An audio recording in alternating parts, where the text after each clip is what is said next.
এই সকাল সকাল ক্লাস করতে যাওয়ার বিন্দু পরিমাণ ইচ্ছা না থাকলেও ভার্সিটিতে যেতে হচ্ছে, কারণ অ্যাটেন্ডেন্সের মার্কটা কতটা যে ইম্পর্ট্যান্ট সেটা একমাত্র আমরা যারা প্রাইভেট ইউনিভার্সিটিতে পড়ি তারাই বুঝতে পারি। এটা হচ্ছে 22 তলার সামনের রাস্তা পার হয়ে উপাস থেকে এখন রিক্সা নিব, সেটা নিয়ে যাবো সোজা পূরবী।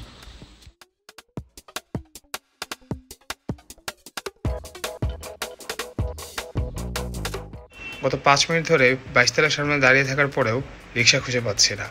হয়তো রিক্সাওয়ালারাও চাচ্ছে আজকে যাতে আমরা ক্লাসটা মিস হোক। অবশেষে আমি আমার টেস্টাটাও খুঁজে পেলাম। ওয়েদারটা কিন্তু আজকে খুব সুন্দর ছিল, একটু বৃষ্টি বৃষ্টি ভাব, দমকা হাওয়া।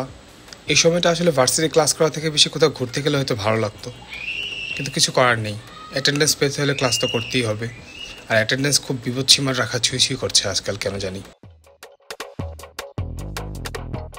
পূর্বীর সামনে মেন রোড পার হয়ে আরও একটি রিক্সা নিয়ে নিলাম। এখন মনের মধ্যে একটাই ভয় কাজ করছিল, মণিপুরের সামনে না জ্যামটা আবার পেয়ে যাই। আজ যদি মণিপুরের সামনে জ্যাম পাই তাহলে আমার ফার্স্ট ক্লাস 100% মিস যাবে। মণিপুরের সামনে জ্যাম পড়ার কিন্তু কিছু কারণ রয়েছে, কারণ এখানে মণিপুরের নিজস্ব কিছু স্টুডেন্ট বাস থাকে, তারপর আমাদের তো চিরচেনা টেসলাগুলো রয়েছেই, সাথে আছে কিন্তু আবার লেগুনাও, যারা যেখানে সেখানে দাঁড়িয়ে পড়ে। তাদের সবার আধিপত্য সবাই বজায় রাখতে গিয়ে কিন্তু মোটামুটি আমাদের যারা সাধারণ জনগণ আছি তাদের জন্য ভালোই একটা ভোগান্তির সৃষ্টি করে। কিন্তু আজ কপাল ভালো ছিল, মণিপুরের সামনে কোনো জ্যাম নেই, তাই দেখতে দেখতেই ভার্সিটির ক্যাম্পাস চলে আসলাম। মামাকে রিক্সা ভাড়া দিয়ে এখন ভার্সিটির ভিতরে ঢুকে যাব। ভার্সিটি একদম শুনশান থেকে কেউ অবাক হবেন না, কারণ বিবের বিল্ডিংয়ে সবার বর্তমানে ক্লাস চলছে। আমি একমাত্র বান্দা যে কিনা 30 মিনিট দেরিতে এখন ভার্সিটিতে ঢুকতেছি। লিফটে ভিড় পাবো না মোটামুটি শিওর, কিন্তু মাথায় যে চিন্তাটা ঘুরপাক খাচ্ছে সেটা হচ্ছে ম্যাডামকে দেরি হওয়ার কারণ কি বলবো। খুব বেশি চিন্তা ভাবনা না করে বেসরবার মতো বলে ফেললাম, আসতে পারি। তারপর কি হয়েছে সেটা নাই বললাম, নাহলে কন্টেনার চক্করে বাসায় কিছু একটা ঝামেলা হয়ে যাবে। চুপচাপ খাতা বের করলাম, কিন্তু শেট, কলম আনতে ভুলে গিয়েছি। তাই পাশের বান্ধবীকে বললাম,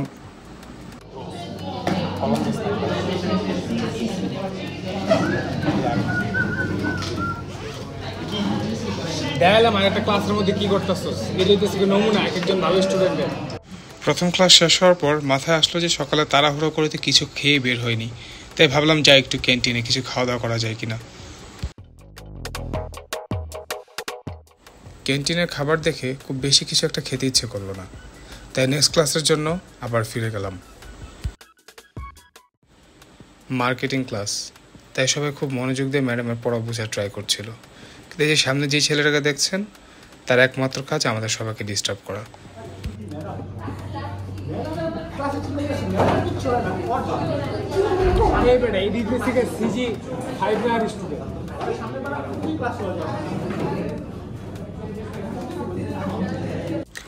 আজকের টপিক ছিল জিনিস কেমনে বেচা যায়, যদি আরেকটু শুদ্ধ ভাষায় বলি টার্গেট মার্কেটিং। ভদ্র ছেলেদের মতো সব কিছু নোট করে নিলাম, কারণ এমনিই অ্যাটেন্ডেন্স বিপদ সীমা রেখা ছুঁই, তাই সেমিস্টার শেষের দিকে ম্যাডামের দয়াময় হয়তো একটু দরকার পড়তে পারে। একেই হয়তো বলে যেমন কর্ম তেমন ফল।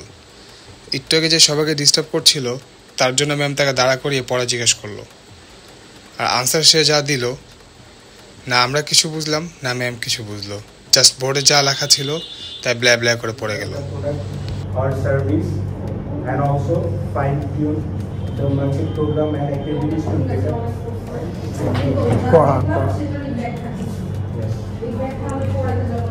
একটা না তখন ক্লাস করার পর ক্লাস আর একবারে মন বসছিল না, তাই বাসার বান্ধবীর সাথে সুখ দুঃখের আলাপ করা শুরু করলাম।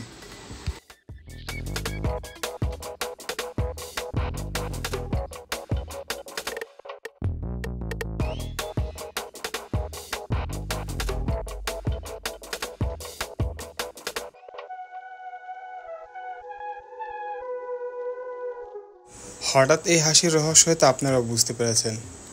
ক্লাস শেষ, আজকের জন্য আর ক্লাস করতে হবে না, এখন সব বন্ধুরা আড্ডা দিব।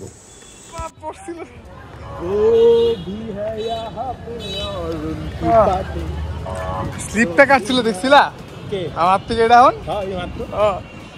এটা হচ্ছে আমাদের হার্ট ব্রোকেন বান্ধবী, যার নতুন নতুন হার্ট ব্রোক হয়েছে। টুট গিয়া দিল, আমার বান্ধবী ছেঁকা খেয়ে শুকিয়ে গেছে। আরে হ্যাঁ, অনেক ভালো হয়েছে। আমার বান্ধবীর উচিত এরকম ছেঁকা আরো 4-5টা খাওয়া।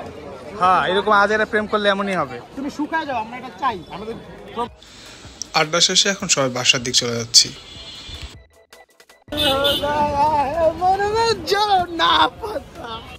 এই দেখো, আরেকটা ইসলাম আমার কাজ কি, পুরো রাস্তাটা তার জন্য ব্লক হয়ে গেল। আসলে ঢাকা শহরে গেলে খুব নিত্যদিনের ব্যাপার স্যাপার হয়ে গিয়েছে।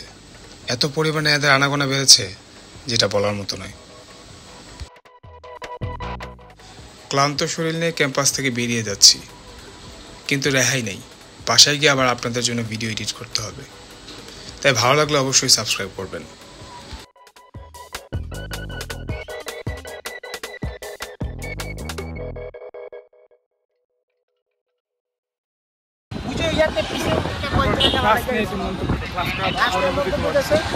আমরা ক্লাসে গেছিলাম পড়ালেখার জন্য, পড়ালেখা ছাড়া সবই এটা হচ্ছে মেইন কথা।